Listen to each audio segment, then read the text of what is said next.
Let's try to come up with a mathematically rigorous definition for what this statement means, the statement that the limit of f of x as x approaches c is equal to L. So let's say that this means that you can get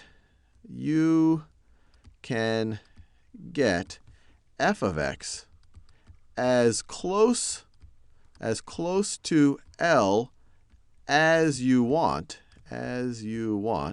I'll put that in quotes right over here because it's kind of a little loosey-goosey is how close is that, but as close as you want by getting x sufficiently close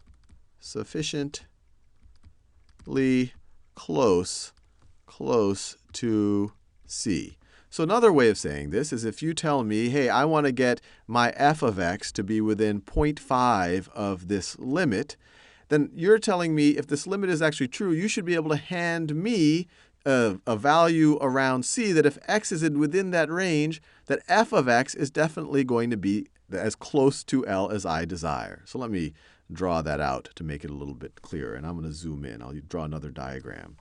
So let's say that is my, this right over here is my y-axis. And I'm going to zoom in. I'm going to draw a slightly different function just so we can really focus on what's going on around here. The ranges around c and the ranges around L. So that's x. This right over here is y. Let's say that this is c. And let's just zoom in on our function. So let's say our function is doing something like, let's say it does something like, let's see, I don't want it to be defined at c, at least just for the, it could be. You can always find a limit even where it is defined. But let's say our function looks something like that. And it can even have a little kink in it the way I drew it. So it looks something like this. It's undefined. Let me draw it a little bit different. So it is undefined when x is equal to c. So this is the point where there is a hole. It is undefined when x is equal to c. So it even has a little kink in it, just like that. And we want to do is prove that the limit as x, the limit of f of x, and let me make it clear, this is the graph of y is equal to f of x. We want to get an idea for what this definition is saying if we're claiming that the limit of f of x as x approaches c is L. So conceptually, we get the gist already. We already get the gist that this right over here is L. But what is this definition saying? Well, it's saying that you can get f of x as close to L as you want. So if you tell someone, I want to get f of x within a certain range of L, then if this limit is actually true, if the limit of f of x as x approaches c really is equal to L, then they should be able to find a range around c that as long as x is around that range, your f of x is going to be in the range that you want. So let me actually go through that exercise. It really is a little bit like a game. So someone comes up to you and says, well, okay, I don't necessarily believe that you're claiming that the limit of f of x as x approaches c is equal to L. I'm not really sure if that's the case. But I agree with this definition. So I want to get within 0.5. I want to get f of x within 0.5 of L.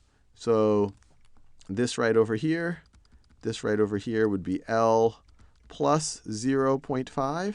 And this right over here is L minus 0.5.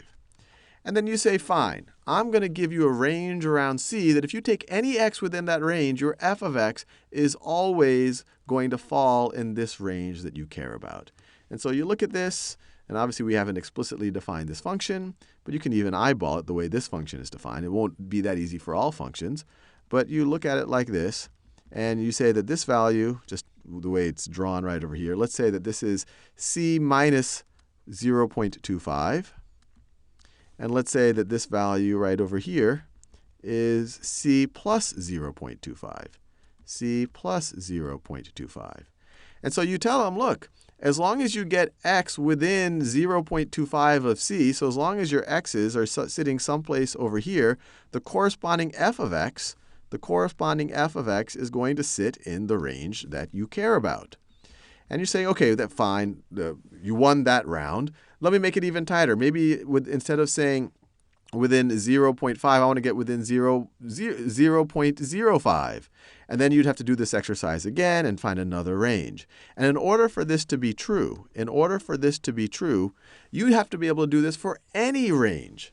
For any range that they give you. For any range around L that they give you, you have to be able to get f of x within that range by finding a range around C that as long as x is that range around C, f of x is going to sit within that range. So I'll let you think about that a little bit. There's a lot to think about, but hopefully this made sense. We did it for the particular example of someone hands you the 0.5. I want f of x within 0.5 of L. And you say, well, as long as x is within 0.25 of C, you're going to match it. You need to be able to do that for any range they give you around L. And then this limit will definitely be true. So in the next video, we will now generalize that. And that will really bring us to the famous epsilon delta definition of limits.